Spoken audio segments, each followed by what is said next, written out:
ഇത് 1963 നടന്ന ഒരു കഥയാണ്. ദ സൈലന്റ് ട്വിൻസ് എന്നാണ് ഈ ഒരു കഥയുടെ പേര്.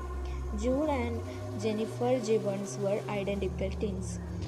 അവർ ജനിച്ചത് 1963 വെയിൽസ് എന്ന സ്ഥലത്തായിരുന്നു.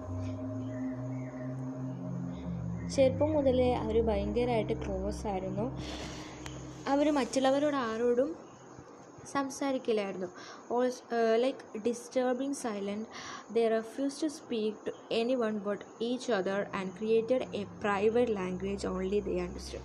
അവരെന്ത് ചെയ്തു, ഒരു പ്രൈവറ്റ് ആയിട്ടുള്ള അവർക്ക് മാത്രം മനസ്സിലാവുന്ന രീതിയിലുള്ള ഒരു ഭാഷ ക്രിയേറ്റ് ചെയ്തു. അങ്ങനെ അവർ വളരും തോറും അവരുടെ ആ ഒരു ബോണ്ടും എന്ത് ചെയ്തു, കുറച്ച് ടോക്സിക്കായിട്ട് മാറാൻ തുടങ്ങി. They isolated themselves from society and even mirrored each other's action in private unison.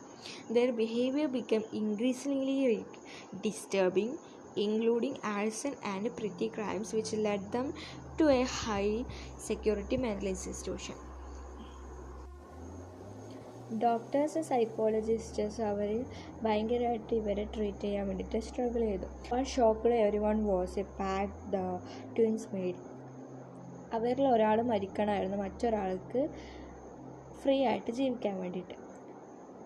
In 1993, just before their release, Jennifer suddenly died to acquired myocarditis, a rare heart inflammation.